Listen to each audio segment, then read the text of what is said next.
everyone, it's Chef Spencer Watts, and if you're watching this video right now, that means you've purchased a grill box.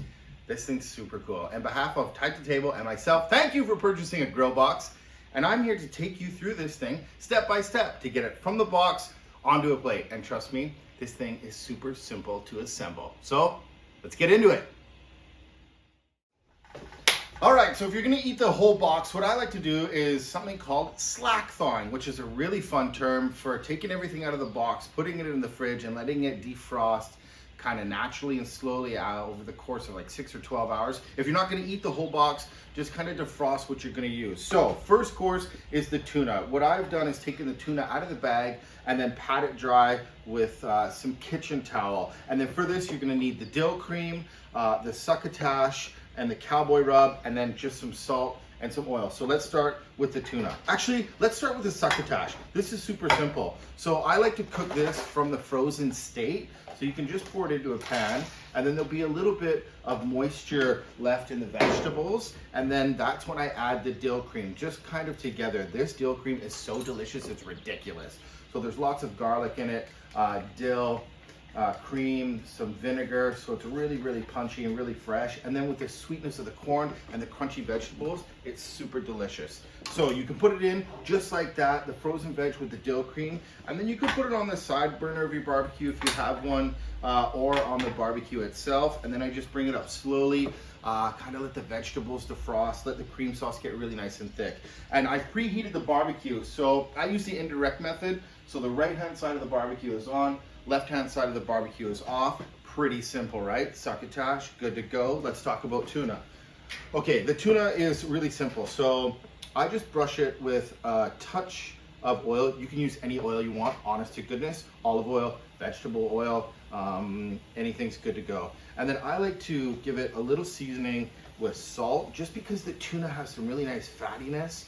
I find if you put a little kiss of salt on it, it's gonna make the rub jump right off the fish. And then for the cowboy rub, this stuff is so good. There's lots of deep spice notes to it. It's got a little bit of a kick, so I like to give it a nice coating. And it goes so good with the tuna because the tuna is really nice and fatty, so like this spicy cowboy style barbecue rub is something really cool with fish, especially with tuna. It's super good, so get it on all sides. And then here's a great little tip.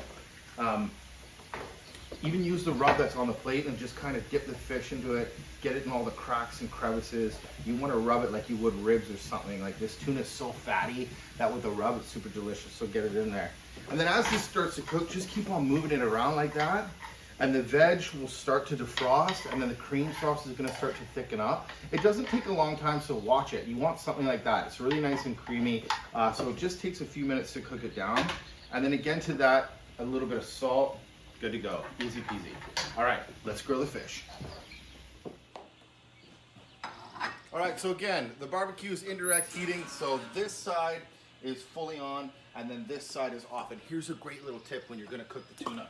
Just give it a shot of cooking spray. Not a lot, just a shot on the surface, and then put it down. You wanna hear a nice sizzle. That's perfect, and let it sit there. Just another shot of pan spray on the side. I guarantee you this is the best tip you'll ever find with fish on the barbecue. It's instant non-stick. So I like my tuna cooked rare, medium rare. You can take it to medium if you like it, but the quality of the fish is best when it's medium rare or rare. So I only cook it about 45 seconds on each side. And then with the pan spray, it makes it really easy to lift the fish off. That's a great thing about tuna and the rub, is you can kind of see it start to cook in front of your eyes, and you can just sit there and kind of enjoy it and watch it, and when it's ready to flip, it comes off quite easily.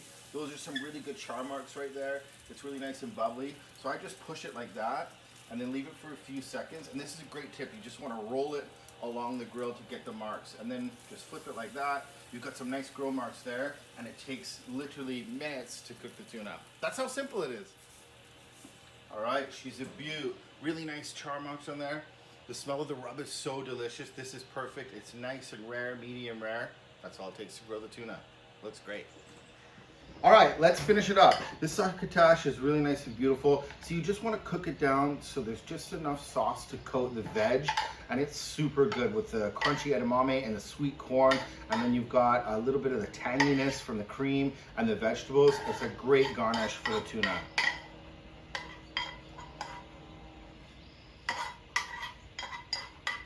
And you want to get all the last little bits of cream out there and plate it on the veg. Delicious. And then I recommend serving it with some fresh greens. This is where you can get super creative and use whatever you want. You can use pea shoots, you can use spinach, you can use Swiss chard if you want, just anything that's nice and green and lovely. I find it kind of like adds a little bit of crunch factor and a little bit of freshness, so it's really cool. If you didn't add the greens, it would be just delicious. And then there's 4 of us, so I'm gonna cut 4 nice pieces. I like to go in the middle first and then on both sides.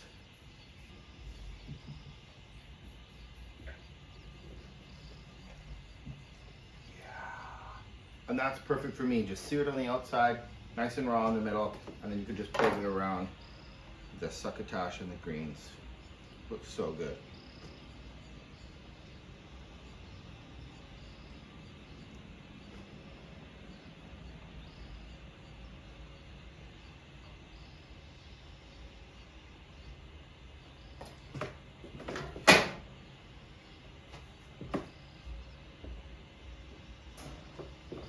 Looks so beautiful. And then just to finish, there's some maple vinaigrette. This stuff is really good. It's got a nice tang, a little bit of sweetness. And I like to just put it around the tuna, around the plate, some on the greens. And it's gonna add like a pop of freshness, a little pop of vinegar. And it goes really well with the fattiness of the tuna. So just kind of put it around the plate, put it around the greens, a little bit on the fish. And there you have it. Cowboy rubbed albacore tuna with vegetable succotash, dill cream, maple vinaigrette, and some fresh greens. So simple. So delicious.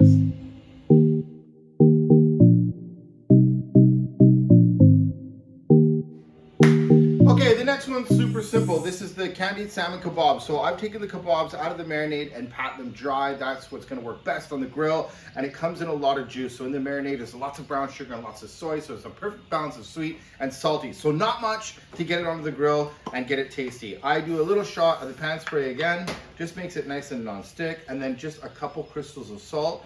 And that's all you need to get that on the grill. And then here's a little tip. I take the basil butter out, get it at room temperature so I can slather it on the kebabs after they're grilled. That easy. Okay, again, so the barbecue's on full whack on the right side, nice and hot, and then the left side's got no heat on it. And then you want to go with the skewers down. You want to hear a nice sizzle. On the hottest part of the grill, give it a little bit of pressure and then patience. That's where you want to stop. Let the barbecue do the magic. And let it get a nice little grill mark. And the great thing about doing the indirect cooking is all I'm going to do is get some really nice char marks on the salmon. It smells so good when that sweetness hits the grill already. It smells delicious.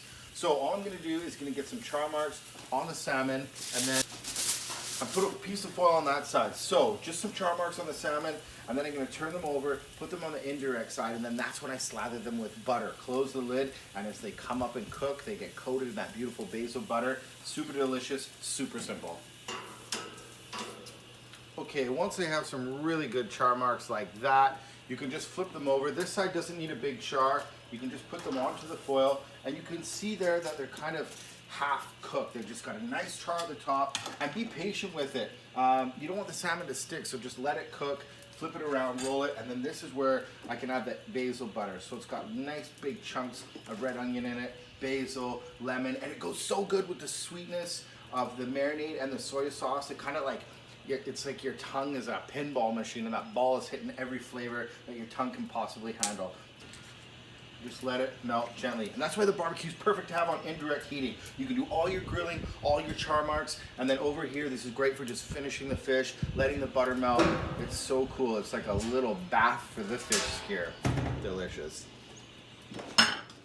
Okay, so it's just been a few minutes on the indirect side. Let's see how it looks. Oh my goodness.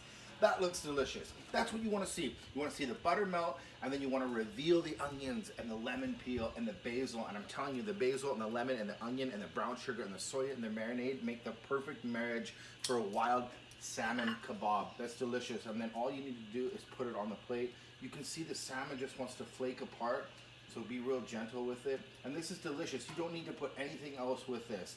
You just need to grab it by the stick, put it in your face, and that is the most delicious fish kebab you'll ever have. Candied salmon, basil butter, nothing but net.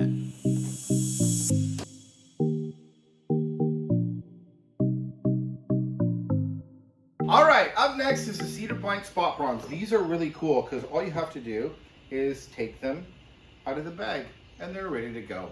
But first, the root vegetable gratin and the root beer cod is next. So this is what I like to do, because this takes a little minute to heat up.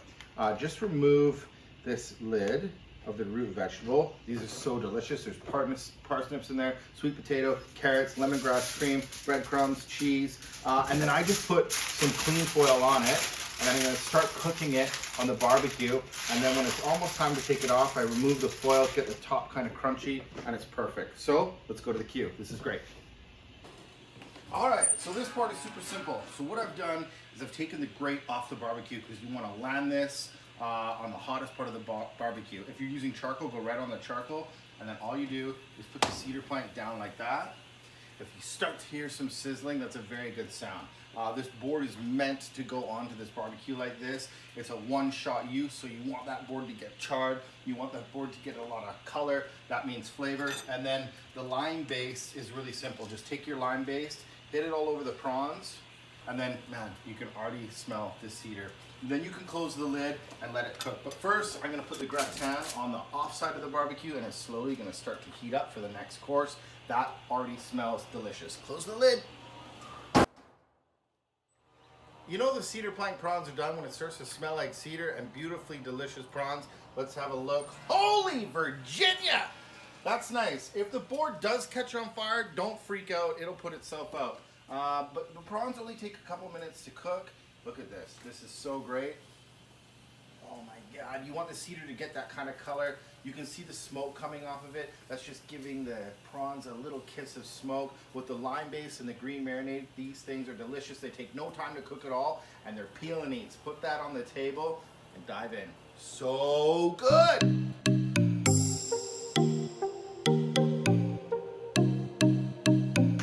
All right, those prawns are super delicious. Okay, so this one is really simple. Again, I just take the fish out of the vacuum pack bag. There's lots of marinade in there, so I pat it dry. But look at it. This is ling cod, and the marinade has stained the fish beautifully with root beer, miso, brown butter. It's super delicious. So to get it ready for the grill, again, this is my best friend when I cook fish. Just a little coating of that canola oil, and then just a touch of salt. There's lots of saltiness in the miso, but I like just a couple crystals of surface salt, and that's all you need to get it ready for the barbecue. The root vegetable gratin is on, so when I put this fish on, I'll probably take the lid off, but that's pretty sweet. All right, let's grill it. All right, pretty easy to grill it. So this is still really nice and hot, full whack on the barbecue, and I'm gonna put it the seasoning side, presentation side, and the side-eyed oil down first. You can cut this up into little portions, but I kind of like this family style to share it. There hasn't been enough of that in my life lately, and I'm glad that's coming around the corner. So just get it on a hot grill, let the grill marks develop, let the fish do its thing, let it hang out, get a nice char, then it's time to flip it. Man, as soon as it hits the grill, it smells so good. All right, while this cooks away, this is a perfect time to take the lid off of the gratin. And this stuff is really simple and delicious. Lots of vegetables in there. Ooh, it's nice and steamy, a little bit of lemongrass cream. So I just take that off, let it continue to cook, and then the cheese will melt on the top.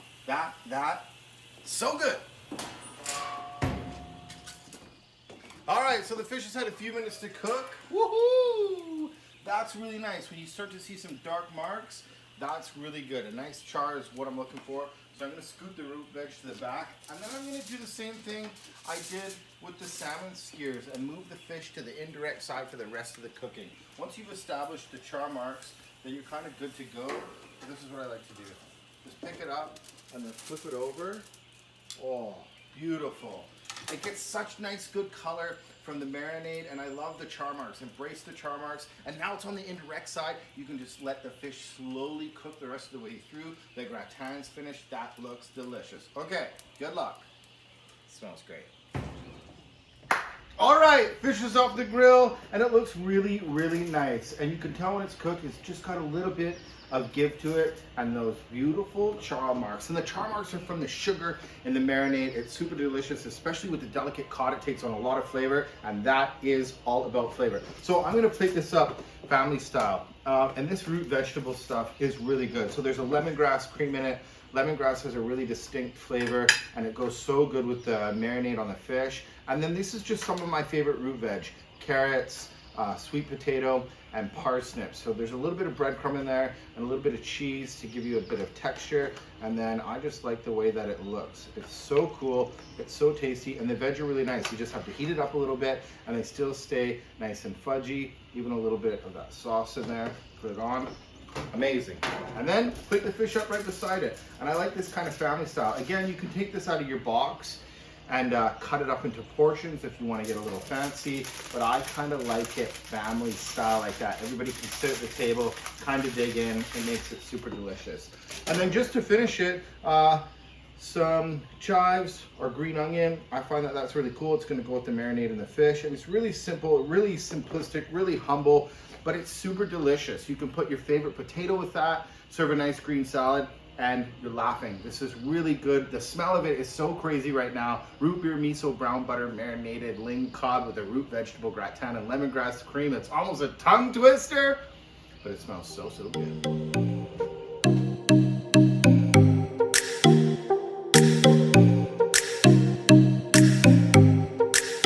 Oh, well, I'm just not a dessert person. Well, I am, and this chocolate brownie is epic. And it's the last course. Super delicious. There's lots of dark cherries in it, and lots of chocolate, and it's a homemade brownie, and it's really, really delicious. But this is what I've done. I've left the brownie whole, because either you can heat it up just like that, or you can cut it into the shapes that you want it, so you can fight over it. But this is it.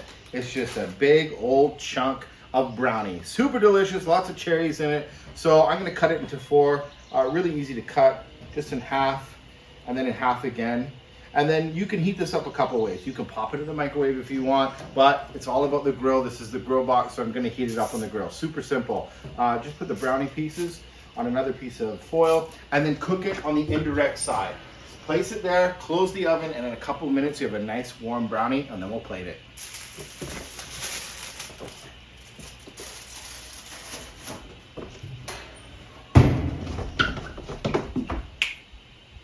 All right, so it's been a few minutes. The brownie should be nice and warm. You can tell that it's nice and warm because the chocolate on the side starts to melt a little bit. I don't like mine super piping hot, but just nice and warm. Yes. And so this is really easy to plate up. Included in the box is some cherry caramel. So it's a cherry sauce mixed with caramel. They've made the perfect marriage. It's a really delicious sauce for the brownie because it's all about the chocolate and the cherry. So there's a couple things that you can do here. You can put the brownie and the cherry caramel sauce and eat it, and you're just going to be fine. Oh, look at how nice and fudgy that is. Or my recommendation is a bit of whipped cream or ice cream. Your choice. I'll leave it up to you. But I think it just adds a little bit of sweetness. Mine's really simple. It's just cream, sugar, vanilla, whip it till it's really nice and thick. And then here's the cherry caramel sauce, which is really, really cool. And you just want to get that on top of the cream or your ice cream. It's super delicious. Make sure you get the cherries on top of there. And it's so fun that this comes in the box. It's always nice to finish with a sweet treat. This is great. Cherries, chocolate, whipped cream, caramel sauce in the cherry sauce. Super cool. And what a way to finish the grill box. This is super delicious. Dark cherry chocolate brownie with a little whipped cream and cherry caramel. This is going to be delicious. We're really happy that you bought the grill box. We hope you enjoy it. And from our hearts to your plate, enjoy. I'm gonna eat all of these. Excuse me.